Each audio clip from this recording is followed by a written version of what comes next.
Hello, my name's Lesley Atherton and I've written a short story called Piggy in His Pocket. It's in my book, Melissa and the Mobility Scooter, but it is one that you need to finish off yourself. There must have been some extra toys in the box, too many. So many, in fact, that the box's lid wasn't closing, and Jack, possessing only a 7-year-old's wisdom, wasn't sure how to make it close. It was very important to him that it did close, though, and the only way he could think of doing it was for him to sit on the toy box and see if it flattened them all out a bit. But can you guess what sitting on the toy box lid might do to the toys inside? Yes, you're right.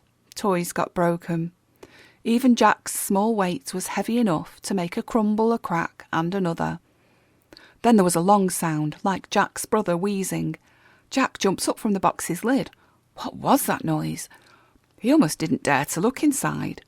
He sat on the sofa for a few moments, staring at the television. His fourth favourite programme was on, and he watched the swirling background colours as the animated characters chattered. But Jack heard none of the chattering. All he could think about was what might have happened inside his toy box. All his precious things were inside there. A train set full of tracks and scenery, lots of crunchy plastic and metal cars. And there was so much Lego you wouldn't believe it. But it all usually fit into the box so well. What was it that was blocking it up today? The only way to find out, Jack reckoned, was to open the box and take everything out. That's what he began to do. But he found the box too heavy to tip over.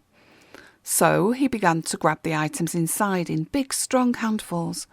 Mum caught him when he was almost at the bottom of the box, and there was a huge pile next to him on the floor.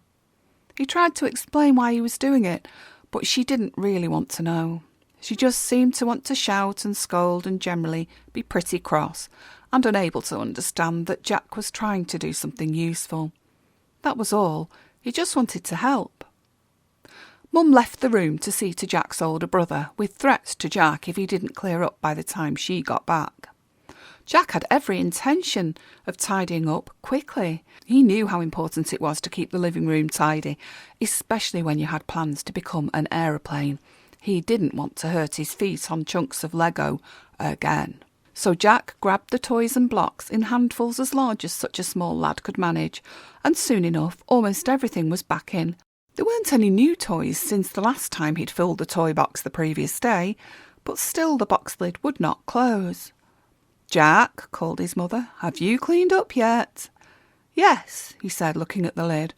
"But I can't close my toy box." Mum looked. "But Jack, it's closed," she said.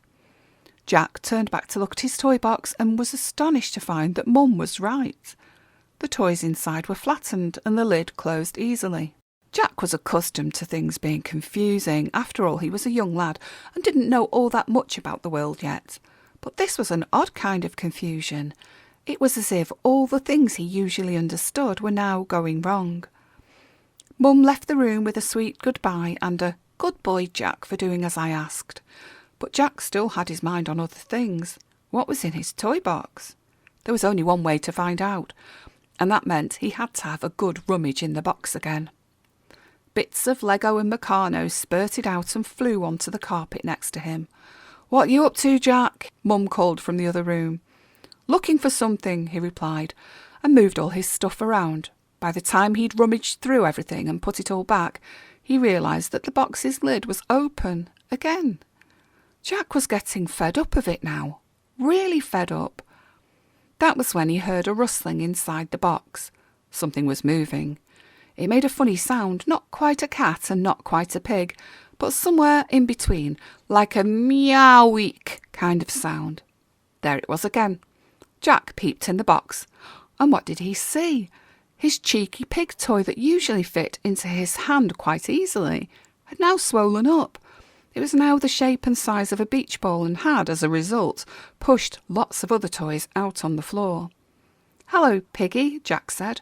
He was so relieved to have worked out why his toy box hadn't shut that he was not so bothered about the reason why his small toy now had the ability to grow and shrink. And talk. "Hello, Jack," the piggy said.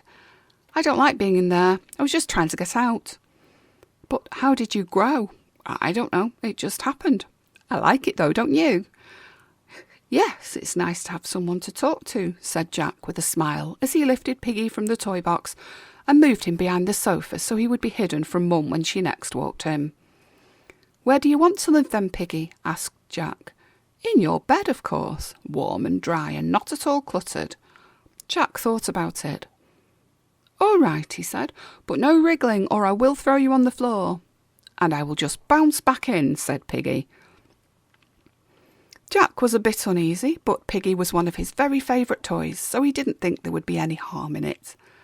Later on that evening, Piggy had shrunk small enough to be hidden in Jack's pyjama pockets. Mum had tucked Jack into bed, kissed him on the nose and wished him a happy good night. That was when Jack pulled Piggy from his pocket. As soon as he did so, Piggy grew and sighed in contentment. "Ah," Piggy said, "this is so nice and comfortable. So cosy, so warm, so soft. Why haven't I been in here before?" he asked. "Only Belinda Duck lives in the bed with me, usually," said Jack. "That's so unfair," said Piggy, "don't you think?" Jack had a feeling that there was going to be an argument, so he just said, "That's how it is," and tried to go to sleep. In the morning, Jack was very unsure about what to do about Piggy. Jack had a terrible sleep because of Piggy's growing and shrinking. It was annoying and disturbed Jack a lot, but he wasn't sure of how to tell Piggy. Jack thought that Piggy might be easy to hurt, and he definitely didn't want to hurt him, but he did want a good sleep. What to do? He couldn't ask his mum, because then he'd have to tell her about how Piggy had changed, and he knew Mum wouldn't find that easy to believe. Jack thought about it the whole of the day in school, and his teachers told him off for daydreaming and not concentrating. Everything was going wrong, and it was all the fault of the magic that had brought Piggy to life. Jack definitely didn't like it. What would you do if you were Jack?